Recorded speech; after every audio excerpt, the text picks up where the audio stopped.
Nii, Ott Tänak.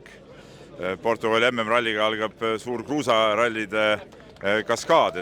Kuidas sa tunned, kas testisõitudega ja ka tänase testikatsega, mis seisus teie auto kruusal on ja kuidas ennast tunned enne seda rallit? Väga raske öelda, ma arvan, et hetkel on kõik väga lahtine, et testikatse liiga sarnane päris ralliga ei ole.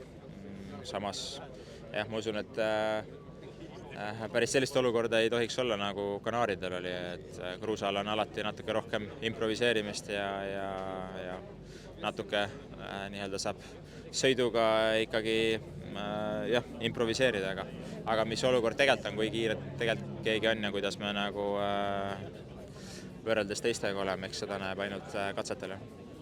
No, väga oluliseks saab siin ilmselt ka refi teema, eks ole, Hankookid siinsed solutusi pole varem neid proovinud, et on sul selles refide suhtes mingi parem aimdus või said testidel sarnastes oludes neid refe proovida?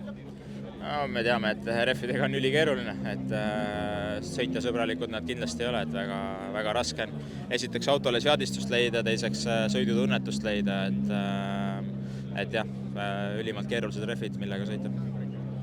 No, kas Kanaaride järel ja selle Portugali eel, et kui palju selle autoga sai üldse tööd teha, et kogu aeg oli juttu, et Hyundai ei ole võib-olla nii hea parajasti kui Toyota ja vaja on paremaks saada, et kui palju seda tööd jõuti teha? Ega see selles suhtes peale Kanaaria midagi muutunud, sellepärast et Kanaarid on või siiamaani tegelikult kõik eelnevad 4 rallit on olnud väga spetsiifilised, et jah, eks see ettevalmistus Portugaliks suuresti oli enne Kanaaria tehtud ja peale seda lihtsalt sõitsime ühe testipäeva, et mis seisus me reaalselt oleme, seda me näeme ralli ajal. Rada kirjutades siin sotsiaalmeedias oli ka näha, et osades kohtades olid väga märjad ja mudased olud, et kui palju see legendi kirjutamist nüüd sinu jaoks raskemaks tegi, et kui nüüd praegu on ilusad ilmad, juba rada kuivab ära selleks ajaks, et kas see legendi kiirust paika saada mudaga kirjutades on keerulisem ja siis pärast kuiva ilmaga sõites selle legendi järgi?